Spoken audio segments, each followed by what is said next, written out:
बिस्मिल्लाहिर्रहमानिर्रहीम, अस्सलाम वालेकुम। आज जिस तरह अमेरिका ने पूरी दुनिया के सामने अपने आप को बेजार साबित किया है, ये पता चल गया है कि अमेरिका का नंबर आ गया है। हो सकता है कि अगला हमला इजराइल से पहले अमेरिका पर हो जाए। क्या हुआ है देखिए, इजराइल का मामला इतना खराब हो गया है कि आज आपको पता है कि जो मनाजिर सामने है ये दोबारा आप देख सकते हैं। निवातम बेस के ऊपर 5 जगहों पर जो हमले हुए उनमें साफ नजर आ रहा है करीबन 4 से 5 F-35 उनके तबाह हुए, क्योंकि सैटेलाइट इमेजेस ने बता दिया वहां से तैयारे गायब है। अब सीन क्या हुआ है कि बाइडन ने गुफ्तगू की है फोन पर अमेरिका के प्रेसिडेंट से और कहा है कि मैं हमला करने के लिए जा रहा हूं, तो आप पूरी तरह इस हमले में मेरा साथ देंगे। उसके बाद जंग छिड़ेगी, तबाही होगी, पूरी तरह अमेरिका के एयरक्राफ्ट कैरियर्स हमें रिफ्यूलिंग करेंगे, हमारे F-35 को रिफ्यूलिंग करेंगे और हमारे साथ इस स्ट्राइक में शरीक होंगे। ये डिस्कशन हो रही है क्योंकि कल मीटिंग जो फाइनलाइज हुई है उसमें 3 चीजें ऑलरेडी हकीकत टीवी ने बड़ी तफसील से आपको बताई है कि न्यूक्लियर फैसिलिटीज, ऑयल इंस्टॉलेशन और जिस तरह इस्माइल हानिया टाइप हमला करना है, साइबर, और ये बहुत सारी चीजें ऑलरेडी हम डिस्कस कर चुके हैं। खेल क्या हुआ है, बाइडन ने बताया है सारी दुनिया को, उसने कहा जी मैं बात कर रहा हूं इजराइल से और कोई पॉसिबिलिटी ऐसी है जो भी सूरत हाल बन रही है कि ईरान पर हमला करना है, नहीं करना, किस तरह करना है। अभी उसने ये बात की है, तेल की कीमतें 4% ऊपर चली गई हैं। आप सोचें जब ये हमला करेंगे उसके बाद की क्या सूरत हाल होगी। लेकिन जो सबसे अजीब बात हुई है, इजराइल ने अमेरिका को कहा, अमेरिका ने आगे जो देखिए कमाल अजीब सूरत हाल है कि अमेरिका के साथ हाथ हुआ है। मिडिल ईस्ट की कंट्रीज ने अमेरिका को कहा है कि आपने किसी सूरत हमारा कोई फौजी अड्डा, यानी जो हमारे मुल्क में आपका अड्डा है वो हमारा ही अड्डा है, आपने कोई फौजी अड्डा हमारे मुल्कों में जो मिलिट्री बेसिस है वो इस्तेमाल नहीं करना, ना जासूसी के लिए, ना हमले के लिए, ना इंटरसेप्ट के लिए, ना कोई और सूरत हाल। हम इस जंग में मुकम्मल तौर पर न्यूट्रल हैं। ना हम इजराइल के साथ खड़े हैं, ना हम ईरान के साथ खड़े हैं, ना हम अमेरिका के साथ खड़े हैं और ना ही हम किसी और मुल्क के साथ खड़े हैं। हम न्यूट्रल हैं, ना हम आपको इजाजत देंगे। तो लिहाजा इस सूरत हाल में आप क्लियरली समझ लें किसी तरह का कोई सपोर्ट वाला मामला नहीं होगा। अब ये तो समझ ले सूरत हाल है, उससे भी ज्यादा खतरनाक सूरत हाल है कि ईरान ने अमेरिका को वार्न किया है, एक कंट्री के जरिए पैगाम भेजा है हंगामी। अब ये सोचे जरा ईरान को कितनी फैसिलिटीज इस वक्त सही मायनों में मिल रही है कि मिडिल ईस्ट की सारी कंट्रीज ने ईरान को कह दिया है कि आप बेफिक्र हैं, हम अमेरिका को ना जासूसी के लिए अड्डे नहीं इस्तेमाल होने देंगे आपके खिलाफ। अब एक ही बात रह जाती है कि अमेरिका एक ही साइड से मदद करेगा, कहा एयर स्पेस भी नहीं इस्तेमाल होने देंगे ना कुछ।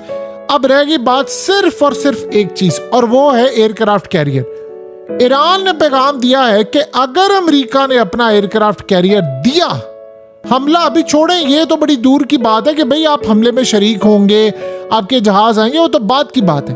उन्होंने कहा अगर गलती से भी आपके एयरक्राफ्ट कैरियर्स ने किसी भी वजह से इजराइल के तैयारों को रिफ्यूलिंग करवाने में मदद की, तो उसके बाद हम अमेरिका के सारे एयरक्राफ्ट कैरियर को तबाह कर देंगे, सारी मिलिट्री बेसिस उड़ा देंगे और जहां जहां अमेरिका होगा अमेरिका का कब्रिस्तान बना देंगे, अमेरिका के खिलाफ ऐलाने जंग हो जाएगा। ये सिर्फ बात है कि अगर रिफ्यूलिंग करने दी, अगर अमेरिका इस जंग में कूद पड़ता है हमले के लिए, तो फिर तो आप सोच लें कि उन्होंने इनका क्या हशर करना है।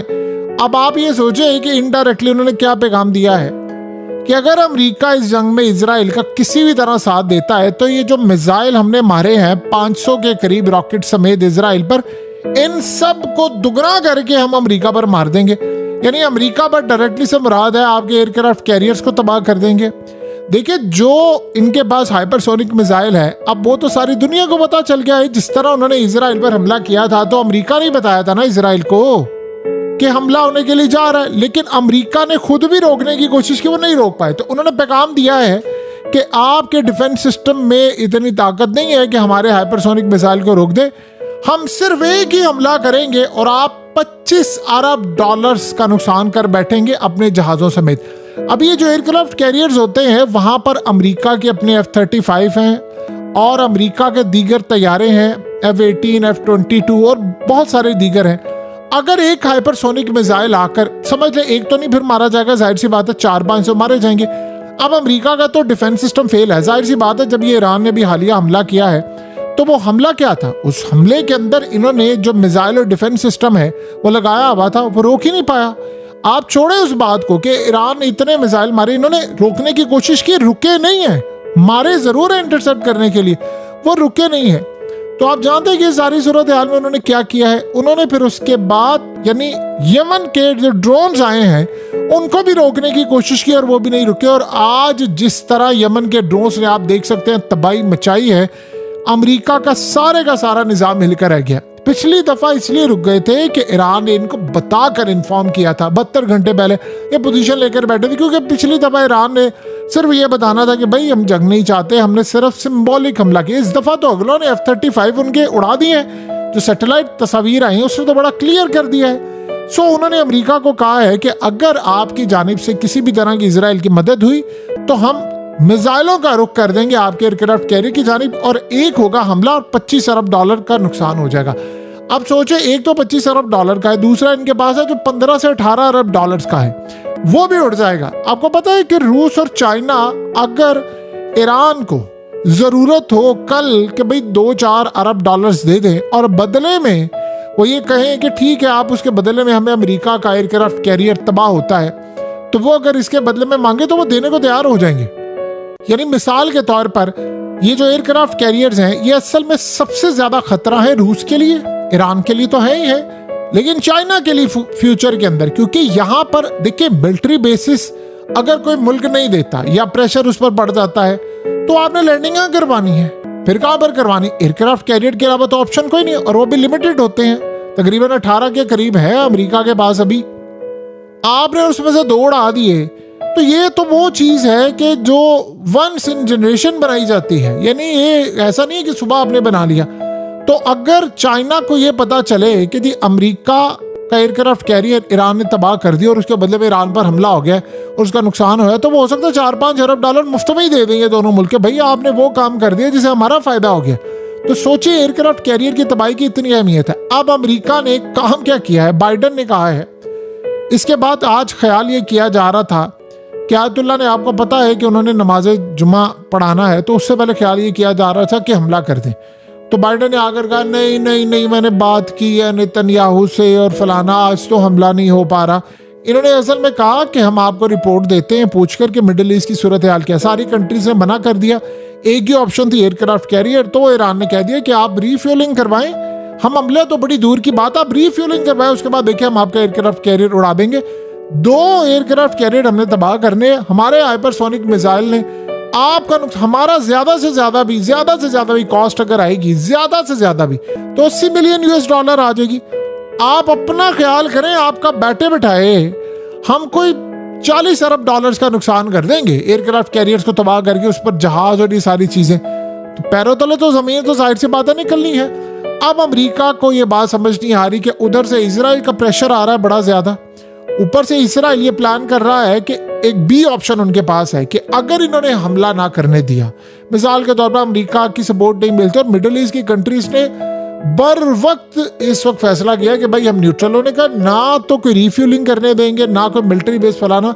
देखिए ईरान ने जो हमला किया है तोते तो सबके उड़ गए हैं, अमेरिका 1000 दफा छुपाता रहे F-35 को कुछ नहीं हुआ, फलाना नहीं हुआ, सैटेलाइट तस्वीर भी सामने आ गई, चीजें भी आ गई, तो बड़ा क्लियर मामला हो गया है।